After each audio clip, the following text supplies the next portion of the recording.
Hello everyone, this is Redact and this game is called Suzerain. Last episode I had a little bit of a disagreement with my advisors about the direction of the economy.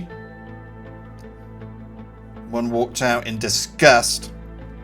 He will be dealt with later.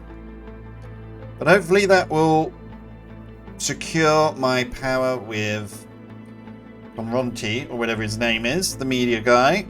That's what he wanted me to do. He now owes me a favour, and we'll get rid of Tusk as an issue. We've never really been friends with him anyway. So hopefully that consolidates power. So the next thing is we will probably not extend the emergency decree. I don't think any protests that are going on are because of the emergency decree, so we're going to get rid of that. Hopefully that will get rid of anything that's hanging over us with the Supreme Court, and then we can get rid of them. And then we need to look into our re-election. We do also need to do something about our budget. That's a problem. And our economy is still a bit shit. I don't think nationalising helped. I thought it would at least stay the same. Or at least we would get some money from nationalising it. But I guess not. Alright, Unified Education Language Act. They've passed the following into law. Section 1 enforces that the education institutes of Sordland will teach all classes except foreign languages in the official language of the country unless they are given specific approval by the Ministry of Education. Universities, technical colleges and other schools that require colleges in any language other than Swordish will receive a suspension of operations until they apply for the approval process. Section 2 enforces the law through defunding penalties or total shutdowns of schools. Yeah, the problem is that we're still oppressing this Bluedish people. And I'm pretty sure that they have immunity of justice. I wanted to get rid of that. Immunity decree. That this will just make it worse. I don't really want to do that. So I think I'm going to veto it. Really want to do that.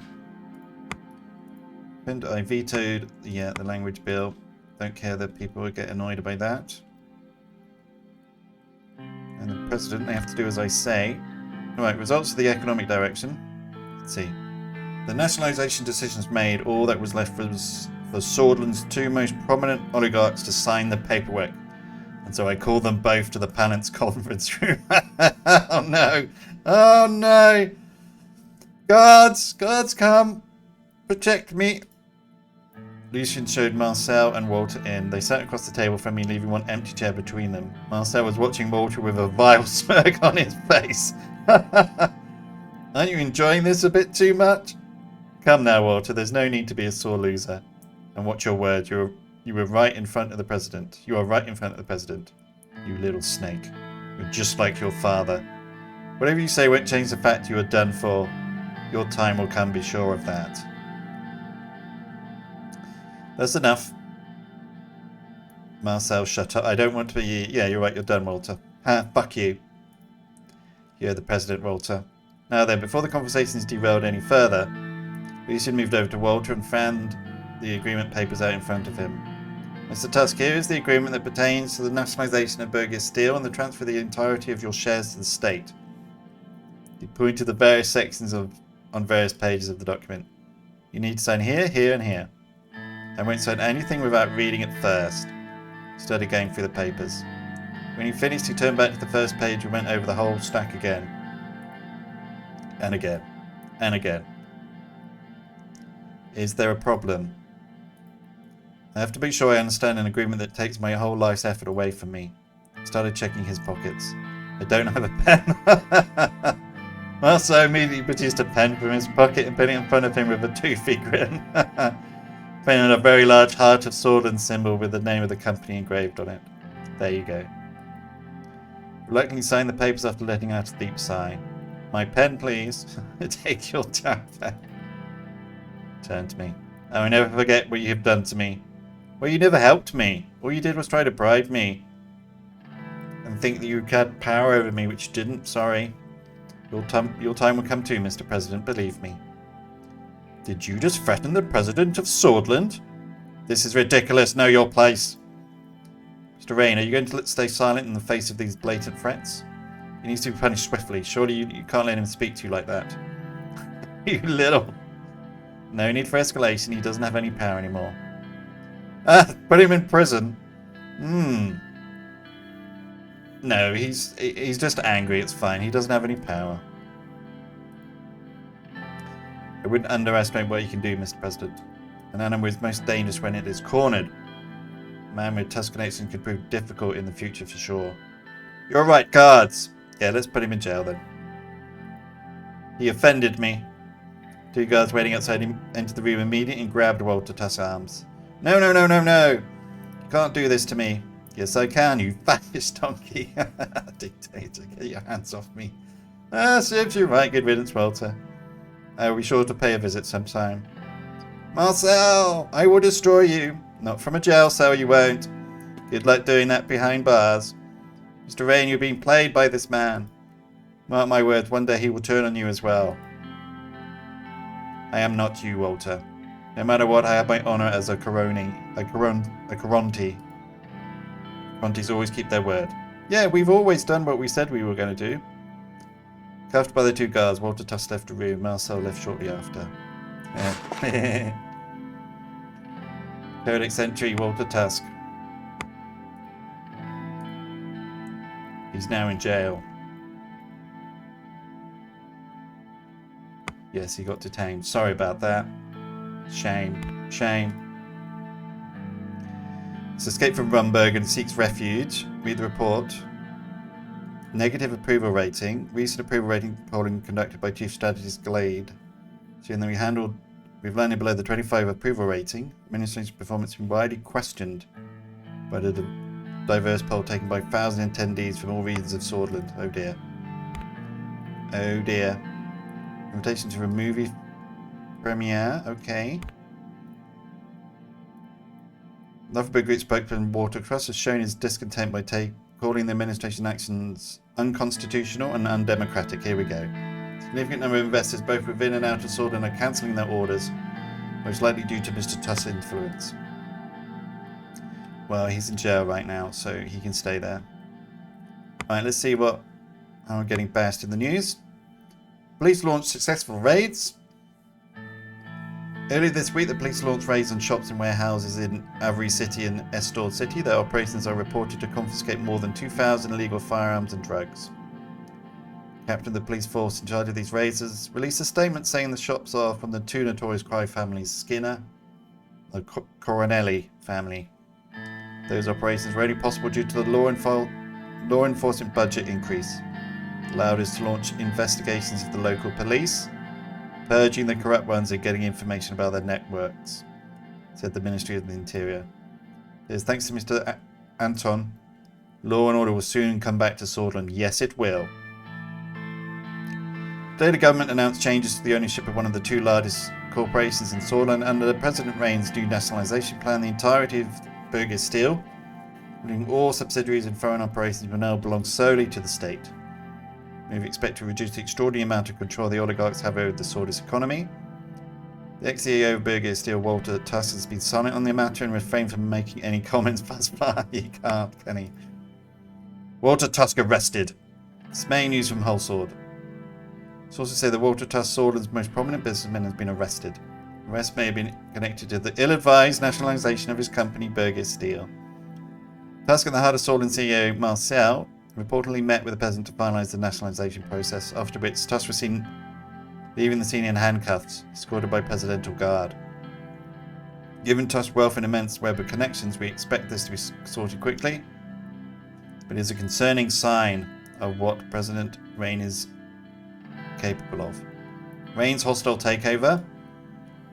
President Rain's ever-ending war on the free economy continues as he announces his ridiculous plan to date, complete nationalisation of Burgess Steel. Instead of actually trying to solve the recession, he blamed everything on one of the two largest private companies of Sordland in a blatant escapism. Short term, the assets of Burger Steel will be completely moved to state control. In the long term, the decision sets us back a country at least 20 years. With Burger Steel now belonging to the state, the competitive nature of the free market will slowly disappear. Sordland, and it will cause a stagnation. I was told it would help for 2 years. That's all I need for my re-election. Nationalisation has never been the solution when it comes to recession. President Rain has just doomed his own chances of ending the recession in his term. Walter Task arrested. Concerning show presidential power or a case of just desserts. How about both? Corporate Fat Cat and Loverbird Group spokesman Walter Tusk have been arrested following a meeting with Anton Rain. Just announced the nationalisation of his company. The corporation needs more government oversight is indisputable, but a hostile takeover with potentially unlawful arrest is not the answer. Someone in a whole sword will be able to rein in and prevent further such power grabs. What's going on here? What changed? Factions. Oligarchs. Right, so the key figure is now Marcel, who's our friend. We're trying to get some stuff on, and we're going to have to deal with. Somehow. Alright, let's see what's going on with this guy. A whistleblower from Rumberg Security Bureau has escaped to Sordland by crossing the border and turned himself into the authorities in Estord. Agent Chelston Hailstone has promised to reveal extremely sensitive information about the development of a weapons program. Giving refuge to him and risking entitling Rumberg or send him back. Grant asylum. I hate them anyway.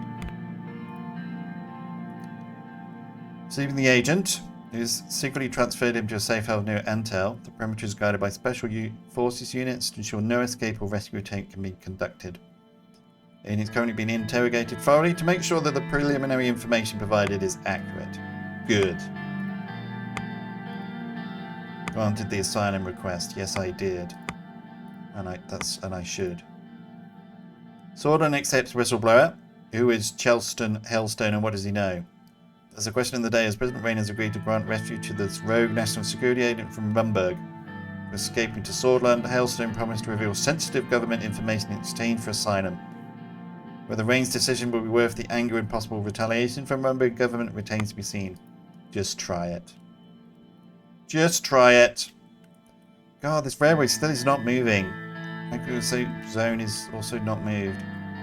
Alright, let's go to this movie premiere. Probably there'll be assassination attempt or something. I've been invited to an exclusive preview of Alfred Kubrick's new film, The Morning Shall Come.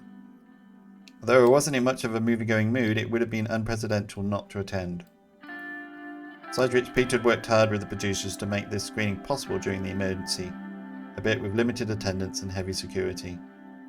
With its massive budget and Kubrick's directorial cachet, this drama was set to be a milestone for Sordland's budgeting film scene. Personally, though, I was just looking forward to spending some time with my family. It's a very hot and sunny day as Serge drove us to the old capital.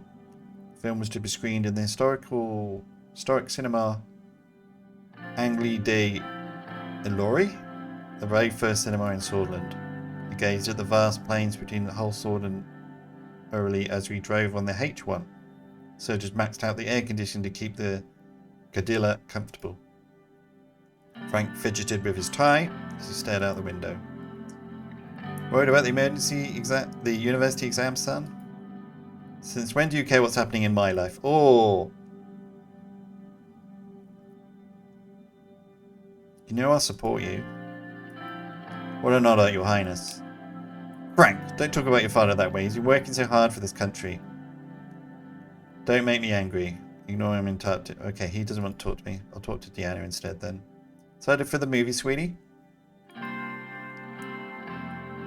Deanna nodded happily. Don't worry about me, Papa. You've got the whole country to worry about. I'm just fine. Everything's going to be wonderful from now on, right, Monica? Of course. Let's just focus on having a nice time at the movies. Monica folded her arms. We drove on in silence. She's still not happy that I didn't let her do that speech. Serge rolled down the bulletproof glass between us. So, we're about to enter Ullery. We'll be at the cinema in a few minutes. Thank you, Serge. Took a brief look outside as Serge rolled the soundproof glass up again. I see many towers of Orly rising over what was left of the old city walls. Serge knocked on the glass and gestured forwards. We were at the main square. The historic Cinema of Angels was right in front of us. Is this the place? Yeah. It was an old-style corner building with walls that looked like marble from a distance. There were exquisite ornaments on each side of every window. Serge pulled the car to the entrance of the building, which was lit by vivid neon stripes in many colours. On the wall next to the entrance were painted the words, "Stop the oppression of the Bloods." Come on, let's get out. Serge opened the doors and we exited onto the red carpet. Police escorted us inside the cinema. Journalists broke through a security corner and started running at me. As soon as he yelled, "Mr. President!" one of the policemen kicked him in the back and forced him down on the ground. Another grabbed me by the suit jacket and quickly ushered me away. "Excuse us, Mr. President." He motioned for me and my family to continue along the security corridor. Follow along, yeah. In contrast with the cinema's Baroque style exterior, the inside was modern and sleek with bare walls painted in black, red and white. The film's cast and crew were already in the foyer, glasses of champagne in their hands. They noticed us and our many guards. The mood and room immediately soured. Oh, here we go. We approached the crowd and were welcomed by the producers and the event organisers. Their man walked up to us with quick steps. "Madame, Mr. President, it's good to see you here." He bowed gently at Monica and shook our hands. "It's an honour to meet you." "The honour is mine. I'm a big fan of your work." Frank snorted. I glanced at him and he instantly took a sip of his cola. "Very humbling to know that you've been watching and enjoying my movies. Don't mind me asking, which one was your favourite? One was slightly different from my previous works." "I love The Man Who Saved the World." Stared at me for a while as if trying to understand if I was joking or not.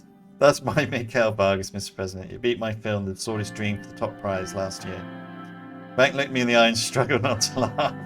"Why did we take our seats? It's about to start."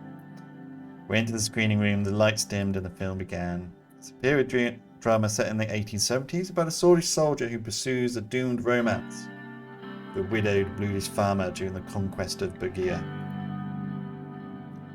I wondered briefly whether Kubrick was commenting on my own treatment of the bluish people, but then he had finished filming long before I became president. As the credits rolled, I made an early exit to use the men's room. I was washing my hands when I heard an unmistakable voice behind me. Tarquin. "Oh, right. So, what do you think?" The old president. Tarquin leaned on his cane. He had aged noticeably since the last time I saw him. His appearance far more frail. Yet beneath it all, I could still sense the raw magnetism that kept him in power for 20 years. Found the plot questionable, but certainly looked spectacular. What about yourself?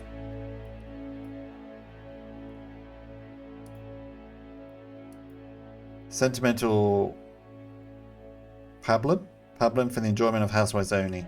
And for a period piece, the script contained far too many anachronisms. Indubitably. "I'm surprised to see you here, sir." Man's got to get off his island every once in a while, you know. He smiled, but I could see no mirth on his face. I wanted to check on how my country has been faring in my absence. "The President is appreciative, but got everything under control." "Yes, I can see that. He took the court's advice and extended the state of emergency. Very prudent." "It's a hard decision, but I did what I had to. I told Hawker you could be counted on to make the right choice." "What do you mean?" "Don't be naive, Anton. How do you think I've been spending my retirement tending to my garden? But to protect my party and my legacy. Hawker and Garasi understand that." "I see. I'm happy to hear that. If you excuse me, I've got my garden to get back to. Someone has to keep the weeds from spreading." Clipped past me and out the door. Right, so he's still controlling the old guard. So we do need to do something about them.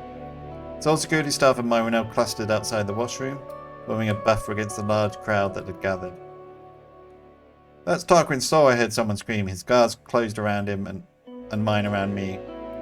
By the time the chaos subsided, I was back in the car with my family and Sol was long gone. Damn. Okay.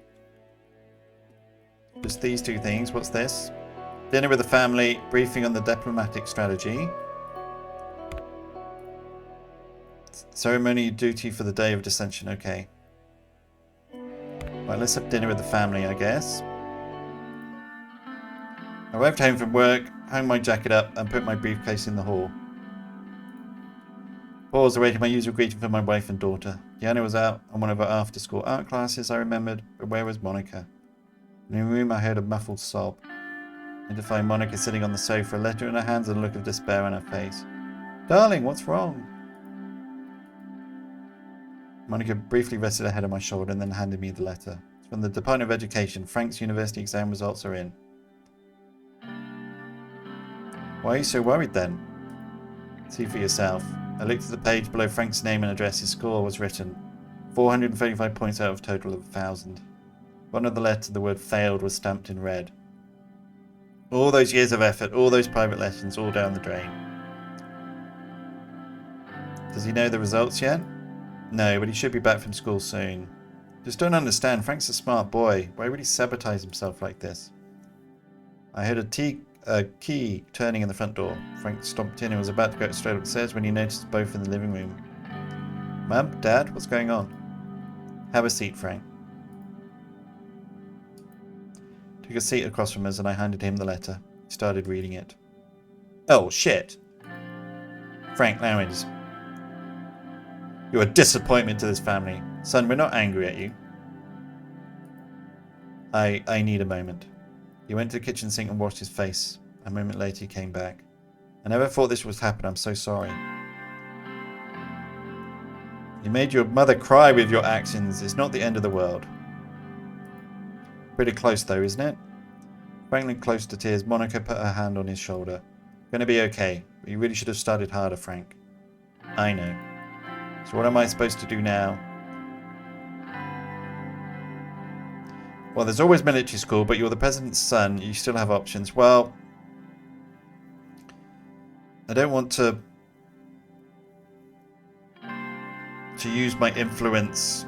That's a bit like cronyism. You'll go to military school. And is there anything you can do? If Alfonso could get his dim-witted son into the Kings Hill University, I'm sure Wholesale State would have room for a bright boy like Frank. It would be nice to have him closer to home. I am a respected alumnus, it's true. I'm not going to take life lessons from Alfonso, yeah. So it would be amazing. A bunch of my friends are going there. I could still come home to do my laundry. Wait, you could study abroad? No, I won't influence your life. You've got to live with what you've done.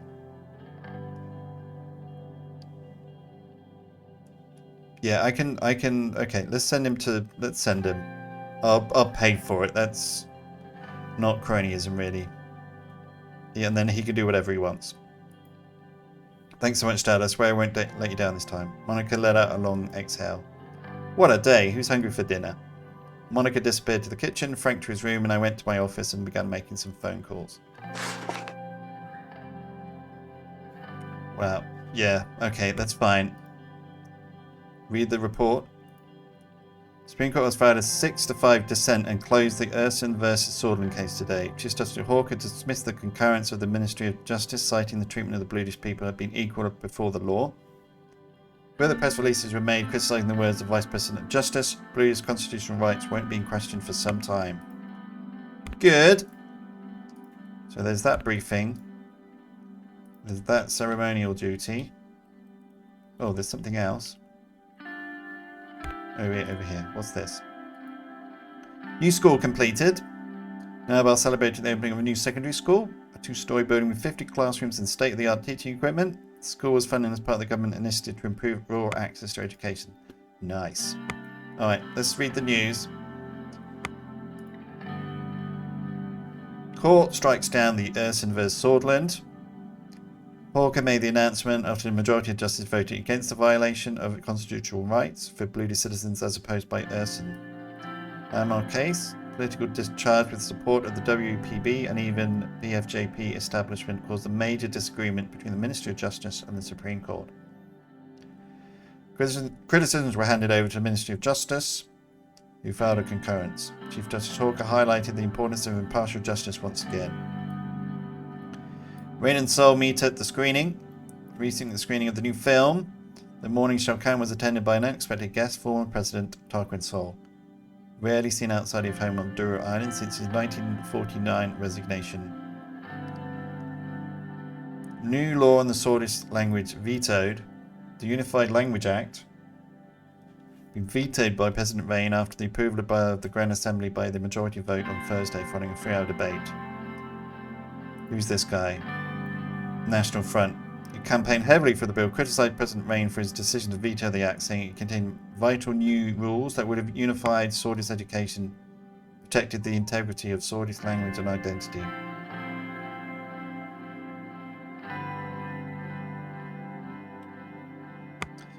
Right. Ashraf anniversary. Watani, hero to some, enemy to others. Ensure one of the most controversial figures to have ever lived in our country.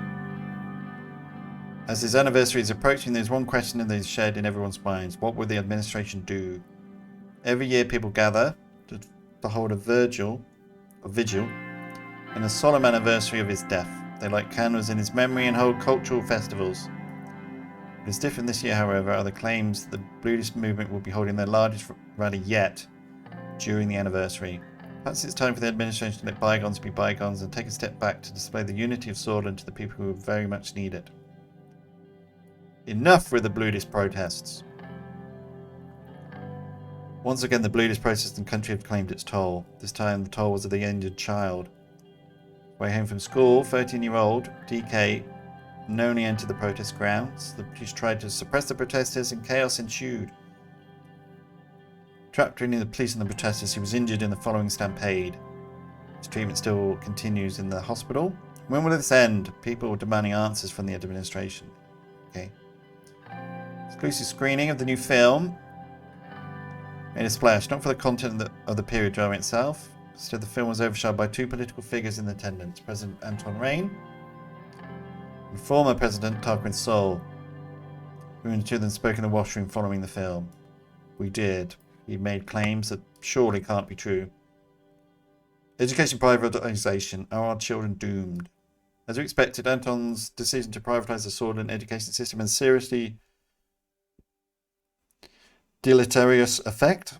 Young people in rural and low-income areas have been increasingly priced out of education they deserve, while a relatively small handful of wealthy families reap the benefits.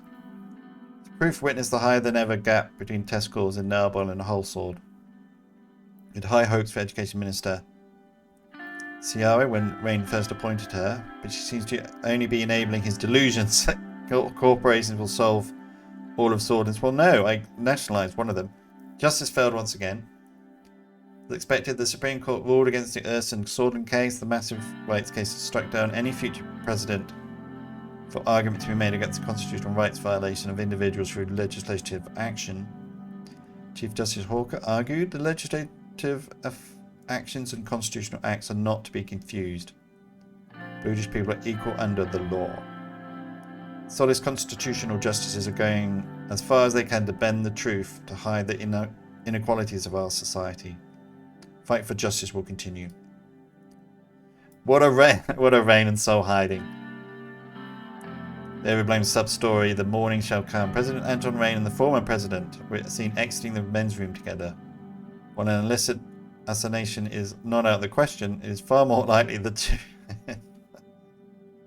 inveterate politicians were making backroom deals about which the Swordist public as usual will be kept in the dark. Radical is committed to getting to the bottom of this meeting. Keep readers updated as facts emerge. Rain vetoes racist language bill. It's the least he could have done. Anton struck down a proposal which would have made Swordist the only language allowed in the country's education institutions, with rare individual exceptions to be granted by the Ministry of Education. Presented as a measure to promote integration and unity, the bill was a slap to the face of Sordland's Bluish population and other non-Sordist speakers. Not to mention an outright denial of the diversity that makes this country what it is. Keeban must not be happy about this, but we are. Right, so are we oppression? Yeah, we still got oppression. But yeah, maybe something will change later. All right. So we've got the briefing on some diplomacy, and then we have this ceremonial duty. So we will do that next time. Thank you very much for watching. I hope you enjoyed it, and I will see you again in the next episode. Take care, everyone.